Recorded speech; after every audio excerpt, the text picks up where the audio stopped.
ఇంకో ముఖ్యమైన విషయం ఇప్పుడే మనకు అందుతున్నటువంటి బ్రేకింగ్ న్యూస్ ఒకటి అందుతోంది.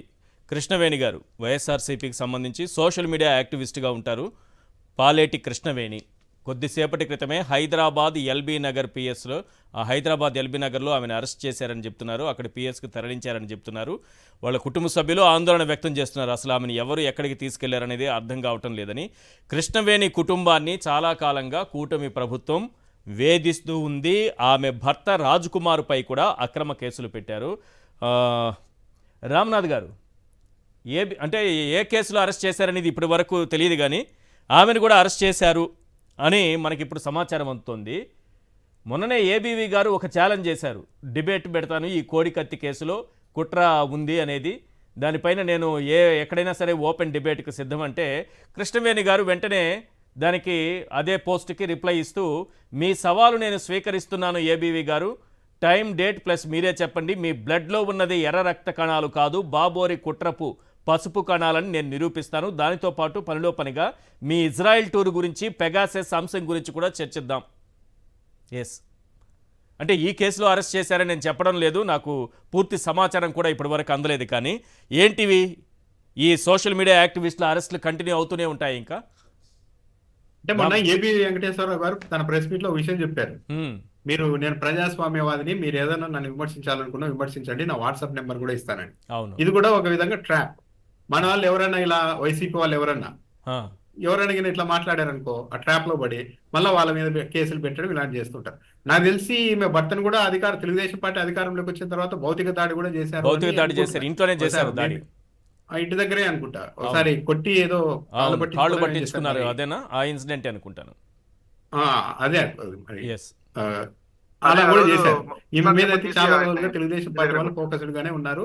చాలా సార్లు ఈమెను గట్టిగా విమర్శిస్తూ ఉంటారు, ఈమె కౌంటర్ ఇస్తూ ఉంటుంది కాబట్టి అరెస్ట్ చేసినట్టుగా కూడా స్పష్టంగా అర్థమవుతుంది. మరి ఇంకా కేసు వివరాలు ఏంటో తెలియదు కాబట్టి దాన్ని బట్టి మాట్లాడచ్చు. ఇంకోటి ఏంటంటే అసలు తెలుగుదేశం పార్టీ కూటమి ప్రభుత్వం ఎందుకు జగన్మోహన్ రెడ్డి మీద ఇంత ఇదిగా ఉంది అనడానికి ఒకటి అయితే ఏంటంటే, జగన్మోహన్ రెడ్డి మొన్న ఎన్నికల్లో ఏమరపాటుతో ఓడిపోయారు అనేది వాళ్ళకు ఒక విషయం అర్థమైంది.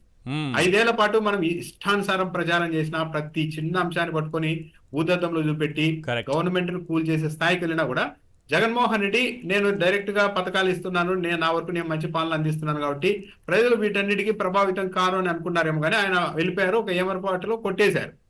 కానీ నెక్స్ట్ జగన్మోహన్ రెడ్డి అధికారంలోనికి వస్తే ఇలా ఉండకపోవచ్చు, గత 5 ఏళ్లలో మనం చేసినట్టుగా మళ్ళీ చేయడానికి ఉండకపోవచ్చు, చాలా ఇబ్బందులు ఉంటాయన్న ఒక భయం వాళ్ళలో ఉంది. ఒక నిశ్చితంగా గమనిస్తే జగన్మోహన్ రెడ్డికి సంబంధించి ఏ అంశం జరిగినా సరే అదొక డ్రామా.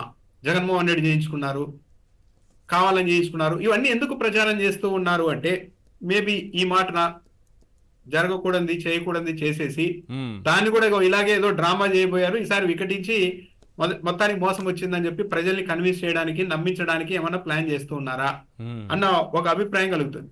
తెలుగుదేశం పార్టీ గతంలో వైఎస్ఆర్ చనిపోయినప్పుడు చెప్పారు, జగన్మోహన్ రెడ్డి గారి నుంచి చంద్రబాబు నాయుడు గారే చెప్పారు, గాల్లో వచ్చిన వాళ్ళు గాల్లోనే పోతారని కూడా మాట్లాడారు. ఏది ముఖ్యమంత్రిగా జగన్మోహన్ రెడ్డి గారు ఉన్నప్పుడే మాట్లాడారు.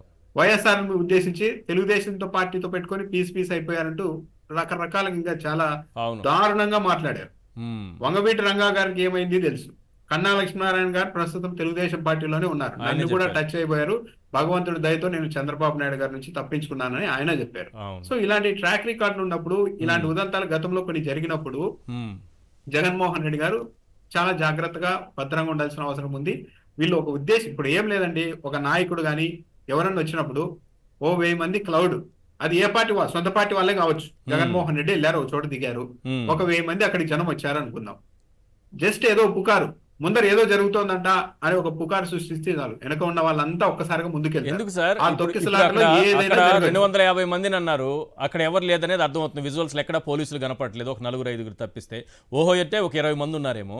ఇప్పుడు అంతమందిలో ఎవరైనా అసాంఘిక శక్తులు దూరుంటే జెండాలు పట్టుకొని గ్యారెంటీగా ఉంటారు. ఇప్పుడు ఇంకోటి ఏంటంటే, గుంటూరులో అలాగే జరిగింది, ఇక్కడ రామగిరి మండలంలో పాపిరెడ్డిపల్లి దగ్గర అలాగే జరిగింది. దీన్ని చూసిన తర్వాత జగన్ సెక్యూరిటీలో ల్యాప్సెస్ ఉన్నాయి, మనం ఈజీగా అతని దగ్గరకు వెళ్ళొచ్చు అని ఏ సంఘ విద్రోహక శక్తులు అనుకుంటే, నెక్స్ట్ టైం వెళ్ళినప్పుడు అలాంటి ప్లాన్ చేయడానికి గవర్నమెంటే ఇండైరెక్ట్ గా, గవర్నమెంట్ ప్రమేయం ఉండొచ్చు ఉండకపోవచ్చు, అంటే ఒక అసాంఘిక శక్తుల్ని ఆకతాయిల్ని జగన్మోహన్ రెడ్డి దగ్గరికి పంపించడానికి ఒక విధంగా వీళ్ళు ఒక పాత్రను రెడీ చేస్తున్నారు.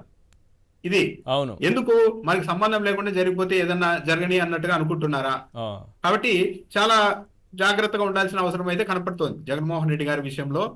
జగన్మోహన్ రెడ్డి గారికి సెక్యూరిటీ థ్రెట్ ఉంది. ఎందుకు ఉంటుంది అంటే ఉమ్, ఈ రాష్ట్రంలో తెలుగుదేశం పార్టీని కావచ్చు, ఈ కూటమి ప్రభుత్వాన్ని కావచ్చు, ఉమ్, ప్రశ్నిస్తున్నది ఒక వైఎస్ఆర్ కాంగ్రెస్ పార్టీనే, ఒక జగన్మోహన్ రెడ్డి గారి నాయకత్వంలోనే. ఓకే. ఇక ఏ పార్టీనైనా సరే వాళ్ళు కంట్రోల్ చేయగలుగుతారు. ఉమ్, కాంగ్రెస్ పార్టీ ముఖ్యమంత్రులు కూడా రామోజీ ఫిలిం సిటీకి వెళ్లి ఆశీర్వాదం తీసుకున్న తర్వాతనే ముఖ్యమంత్రులుగా తమ విధులు నిర్వర్తించిన ఈ రాష్ట్రంలో ఒక వైఎస్ఆర్, ఒక జగన్మోహన్ రెడ్డి మాత్రమే తిరగబడి తిరగబడి మీదేంది అని ఒక ప్యారలల్ గా అన్ని వ్యవస్థల్ని తయారు చేసుకొని నడుస్తూ ఉండడం అన్నది వాళ్ళకి అస్సలు నచ్చడం లేదు. ఎస్. మాతో డీల్స్ అయినా పెట్టుకోవాలి, మాకు సరెండర్ అయినా కావాలి, ఈ రెండింటికి జగన్మోహన్ రెడ్డి దొరకడం లేదు అన్న ఒక భయం ఉంది. నెక్స్ట్ జగన్మోహన్ రెడ్డి వస్తే మళ్ళీ ఏంటి మా పరిస్థితి అన్న భయం చాలా మందిలో ఉంది. వాళ్ళ నుంచే విపరీతమైన ఒత్తిడి వెళ్తోంది. ఏదో ఒకటి చేయాలి, ఏదో ఒకటి చేయాలని. రైట్. చట్ట ప్రకారం ఏది చేయడానికి లేదు. కాబట్టి ఏదో బియాండ్ ఇవన్నీ చూస్తుంటే మాత్రం అలా వందల మందిని, వేల మందిని అట్లా ఒక జగన్మోహన్ రెడ్డి దగ్గరికి వెళ్లే వరకు పోలీసులు చూస్తూ కొద్దిసేపటి ఉండడం అంటే క్రితము ఇవన్నీ సోషల్ మీడియాలో స్పష్టమైన ఒక యూట్యూబ్ ఛానల్ పెద్దల కనసన్నల్లోనే నడుస్తున్నాయి.